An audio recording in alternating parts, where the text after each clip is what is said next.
चौथे चरण में जम्मू कश्मीर की 18 सीटों पर 14 दिसंबर को मतदान होगा और इस चरण में मुख्यमंत्री उमर अब्दुल्ला समेत कुल 182 उम्मीदवार चुनाव मैदान में हैं। उमर अब्दुल्ला श्रीनगर की सोनवार सीट से पहली बार चुनाव लड़ रहे हैं, जहां से पिछली बार उनके पिता फारूक अब्दुल्ला मात्र 94 मतों के अंतर से चुनाव जीते थे।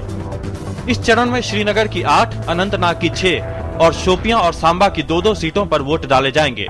श्रीनगर को सत्ताधारी नेशनल कॉन्फ्रेंस का गढ़ माना जाता है और यहाँ की 8 सीटों पर फिलहाल नेशनल कॉन्फ्रेंस का ही कब्जा है, जबकि अनंतनाग की 6 सीटों में से 4 पर पीडीपी और 2 पर कांग्रेस का कब्जा है। शोपियां की दोनों सीटें भी पीडीपी के खाते में ही हैं, जबकि सांबा की एक सीट पैंथर्स पार्टी और नेशनल कॉन्फ्रेंस के पास है।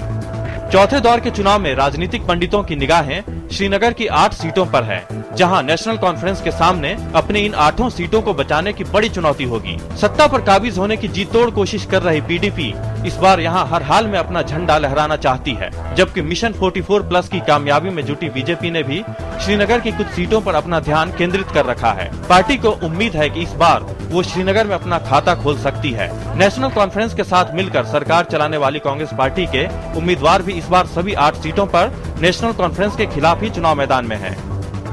राजनीतिक विश्लेषक मानते हैं कि श्रीनगर के इस बहुकोणीय चुनावी मुकाबले में सत्ताधारी नेशनल कॉन्फ्रेंस के लिए अपनी सभी सीटें बचा पाना मुश्किल होगा।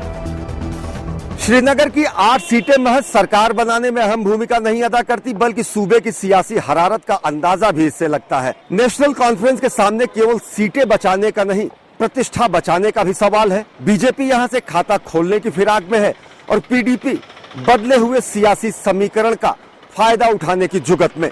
सैलाब में बहुत सारे सियासी समीकरण बह गए हैं। अब देखना दिलचस्प होगा कि इस चुनावी सैलाब में किसकी नैया पार होती है और किसकी गोते खाती है। कैमरा पर्सन बीए नवीन के साथ अश्विनी कुमार मिश्र, डीडी न्यूज, श्रीनगर।